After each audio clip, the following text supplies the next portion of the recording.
Sugar. Sugar. Sugar? Sugar. Sugar? Sugar.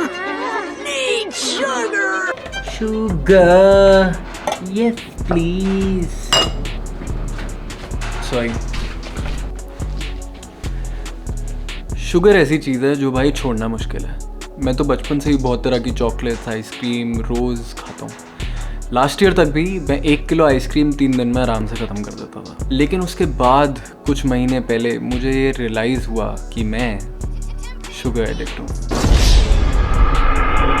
पर ये कहानी शुरू कहाँ से होती है? चीनी हमेशा से अवेलेबल नहीं थी।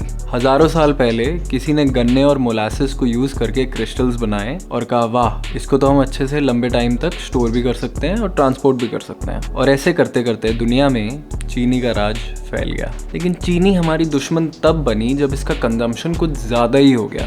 Consuming too much sugar can lead to a host of health problems, from tooth decay to more serious conditions like type 2 diabetes, heart disease, obesity, and something that rhymes with a pick.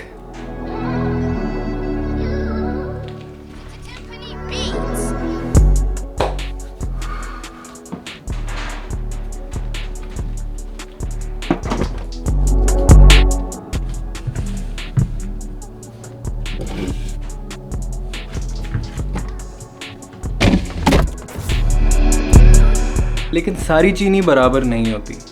एक ऐसी particular चीनी है जिसे मैं सबसे ज़्यादा खतरनाक मानता हूँ और वो है added sugar. Added sugar is the extra sugar that manufacturers add to products. और वो ऐसी चीज़ों में होती हैं जहाँ आप उन्हें एक्सपेक्ट तो करोगे ही, जैसे गुलाब जामुन, आइसक्रीम। लेकिन ऐसी चीज़ों में भी होती है जहाँ पे आप एक्सपेक्ट नहीं करोगे, जैसे कि ब्रेड, मेयोनेज़ और अलग अलग डिफरेंट सॉसेस एंड कॉन्डिमेंट्स। और कुछ ज़्यादा ही शुगर कंज्यूम करना सिर्फ आपकी वेस्ट लाइन को इफेक्ट नहीं करती, बट उसके आगे भी बहुत कुछ होता है।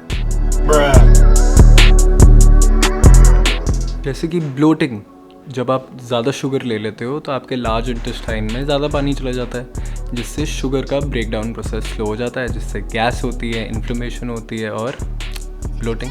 जब आप खाली शुगर ले रहे हो और इतनी फालतू की कैलोरीज ले रहे हो, एंड हमारी बॉडी डिज़ाइन ही इस वे में हुई है कि वो अपने न्यूट्रिएंट्स को बाद में किसी ज़रूरत पड़ते टाइम यूज़ करती हैं, तो इतनी कैलोरीज कहाँ जाएंगी? वो फैट बन जाएंगी, जिससे आपका वेट गेन होगा। और ये जो फैट होता है specially around the mid section, ये मैं एस्थेटिक्स की वजह से नहीं बोल रहा हूँ, इससे काफ़ी हेल्थ इश्यूज भी होते हैं। अच्छा चलो हार्मोनल इम्बैलेंस की बात करते हैं। काश 10th क्लास में बायोलॉजी में ये सब पढ़ाया होता। Excess sugar can lead to fat creation, इतना समझ आ गया। और उस फैट क्रिएशन की वजह से एस्ट्रोजन बॉडी में इंक्रीज होता है, जिससे वुमेन में मूड स्विंग्स हो सकते हैं और मेन का testosterone how do you say it?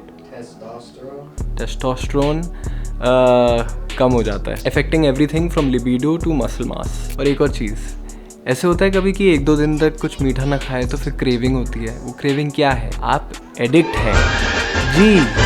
हम सब जंकीज़ हैं जिन्हें शुगर खाने की आदत हो गई है, हमसे चीनी नहीं छूटती। वो एडिक्टिव बिहेवियर ही तो है। It basically creates a high in your head when you take sugar. वो डोपामिन हिट भी मिलता है और एक हाई क्रिएट होता है, जिसकी वजह से आपको शुगर बार बार चाहिए। और सिर्फ वहीं पे बात ख़त्म नहीं होती है, शुगर से एजिंग ज़्यादा जल्दी होती है। जैसे केला जल्दी ब्राउन हो जाता है, वैसे ही हम भी थोड़ी जल्दी बुढ़े होने लग जाते हैं ज़्यादा शुगर कंज्यूम करने से। हाँ, और शुगर प्रोटीन के साथ भी रिएक्ट करती है। हमारे कोलाजन और एलास्टिन जो बॉडी में होते हैं उसको इफेक्ट करती है, जिसकी वजह से स्किन थोड़ी सी ढीली हो जाती है। वो एक यंग स्किन जो रहती है वो ख़त्म हो जाती है आपकी। Now the most dangerous thing that added sugar does is it leads to Alzheimer's and cancer. So excessive sugar intake specially from added sugar, जैसे पैकेज्ड फूड्स में आता है, that can lead to not just 1 but 13 different types of cancers, and which can also lead to Alzheimer's। तभी Alzheimer's के cases क्यों इतने बढ़ते जा रहे हैं? क्योंकि पहले हम लोग इतना पैकेज फूड नहीं खाते थे। हार्ट डिजीजेस क्यों बढ़ते जा रहे हैं? क्योंकि हम प्रोडक्ट्स खा रहे हैं, हम खाना नहीं खाते।